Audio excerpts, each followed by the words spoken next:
तो दोस्तों ये है मेरा पहला वीडियो। अगर मुझसे कोई गलती हो जाए तो मुझे छोटा या बड़ा भाई समझकर माफ कर देना। तो आज इस वीडियो में मैं आपको मेरी सबसे फेवरेट कहानी सुनाने वाला हूँ। साथ ही मैं बताऊंगा कि मेरे इस चैनल का पर्पस क्या है, मैं इस चैनल पर आगे क्या क्या करने वाला हूँ और कैसे कैसे वीडियोस अपलोड करूंगा। तो इसी के साथ कहानी शुरू करते हैं। ये कहानी जापान के सबसे फेमस घोस्ट पर आधारित है जिसका नाम है कुचिसाके ओना। सॉरी अगर मैं उसका नाम गलत ले रहा हूं। तो इस वीडियो में मैं उसी के बारे में आपको बताऊंगा। यह कौन है, यह कहां से आई है और इसकी शुरुआत कहां से हुई है। यह कहानी जापान में 1970 से 1980 के दशक में पहले शुरू हुई, जब जापान देश के कुछ भागों में कुचिसाके ओना ने दहशत और खौफ फैलाना शुरू किया। जापान के कई इलाकों में लोगों ने एक सर्जिकल मास्क पहनी खौफनाक औरत की रिपोर्ट पुलिस में दर्ज कराई। उस समय लोगों के मन में कुचिसाके ओना का डर अपने चरम पर था। लोग अकेले रातों को बाहर जाने से भी डरते थे, यहाँ तक कि लोग अपने बच्चों को स्कूल तक नहीं भेज रहे थे। उस समय इतना खौफ चल रहा था कुचिसाके ओना का। तो अब आपका सवाल होगा कि ये आखिरकार कौन है, कहां से आई है और इसका मकसद क्या है। तो आगे की कहानी में मैं आपको इसी के बारे में बताऊंगा। तो जापान की कहानियों के अनुसार जब भी कोई अकेला उसे दिखाई देता तो वो मास्क पहने उनके सामने आती और मास्क पहने हुए ही उस अकेले आदमी से एक सवाल करती, क्या वह खूबसूरत है। यही उसका पहला सवाल होता था। चलो यही सवाल मैं आपसे करता हूँ, क्या यह खूबसूरत है। जवाब सिर्फ यस और नो में आपको देना है। मान लीजिए आपने यस कहा तो वो अपना मास्क उतारेगी, या आपने नो कहा तब भी वो अपना मास्क उतारेगी, और फिर यही सवाल वो वापस आपसे करेगी बिना मास्क के, क्या अब भी वह सुंदर है। तो अब भी आपके पास यस और नो दो ऑप्शन ही है, लेकिन अब यस और नो पर आपकी शकल और मौत टिकी है। नहीं समझे? चलो मैं समझाता हूँ।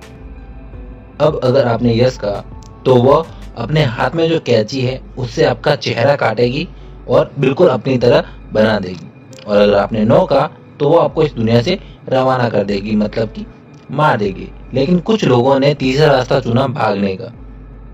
उन लोगों को ना यस पूछा ना नो, सीधे ही दुनिया से रवाना कर दिया। सोचिए 1970 के दशक में इस खूबसूरत बाला की दहशत इतनी थी कि सरकार को जगह जगह पुलिस तैनात करनी पड़ी।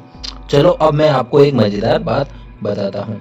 कुचिसाके ओना जापान में इतनी पॉपुलर है कि इसके ऊपर कई सारे टीवी सीरियल्स, मूवीज, रंगमंच कार्यक्रम, एनाइम और मांगा बन चुकी हैं। अभी भी आपको इसके बारे में यह जानना बाकी है कि इसकी शुरुआत कहाँ से हुई। उससे पहले मैं आपको अपने इस चैनल के बारे में कुछ बताना चाहता हूँ।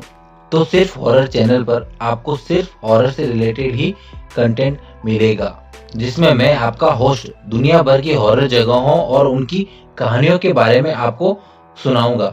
साथ ही इस चैनल पर मैं आपको मजेदार हॉरर मूवीज, सीरीज और बहुत सारी सिर्फ हॉरर चीजों के बारे में बताऊंगा। अब मेरा सवाल आपसे यह है कि क्या आप इस मजेदार हॉरर डरावने सफर में मेरे साथ चलेंगे।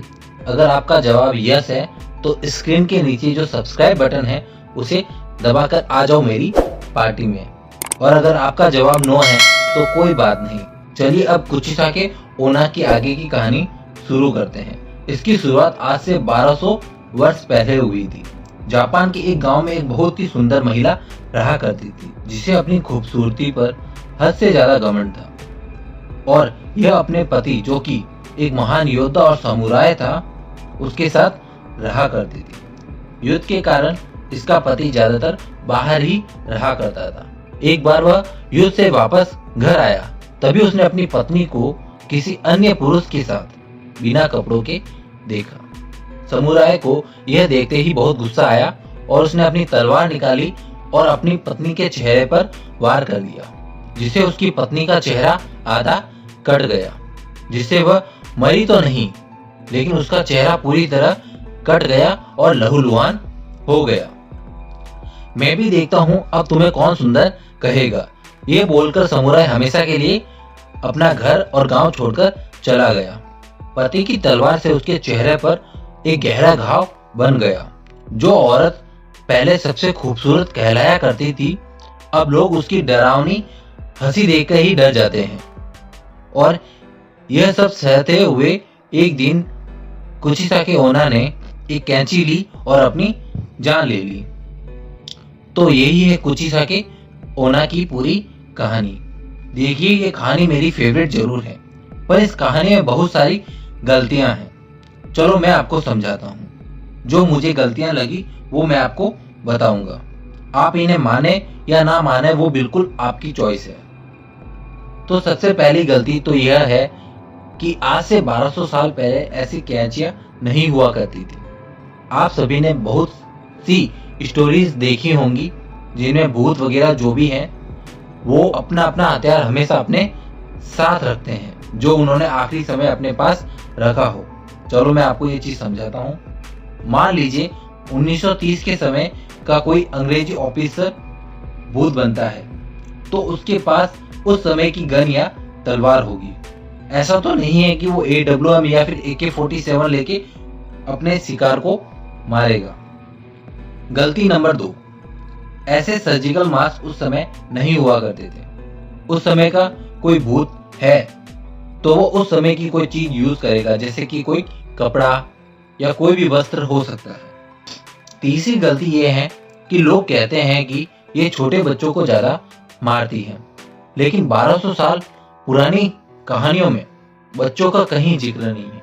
ना बच्चों ने इसके साथ कभी कुछ गलत किया, ना बच्चों के बारे में कोई जानकारी है। और चौथी गलती, कुचिसाकी ओना सिर्फ 1970 से 80 के दशक में दिखाई दी, ना उसके बाद ना कभी उससे पहले। और हमारे देश में भी कुछ समय पहले याद है आपको, चोटी काटने वाली चुड़ैल के बारे में कुछ अफवाहें फैली थी। अब वो सच है या झूठ, उसके बारे में कभी और बात करेंगे। तो अब सवाल मेरा आपसे है, क्या आपको विश्वास है कुचिसाकी ओना के अस्तित्व पर? क्योंकि मुझे तो यकीन है। चाहे मेरे बहुत सारे सवाल हैं, पर मुझे यकीन है कि कुछ ना कुछ तो संभव है। तो आपको क्या लगता है? यस और नो के साथ अपना आंसर कमेंट में जरूर लिखें। तो मेरा सवाल आपसे यह है कि आपने मेरे चैनल को अभी तक सब्सक्राइब किया है? अगर यस, तो दिल, दिमाग, कलेजे और फेफड़े और शरीर के अंग अंग से आपका धन्यवाद। और अगर ना, तो कोई बात नहीं, जब आपको अच्छा लगे तब आप सब्सक्राइब कर देना। तो मैं आपसे मिलता हूँ अपने नेक्स्ट वीडियो में। तब तक गुड बाय।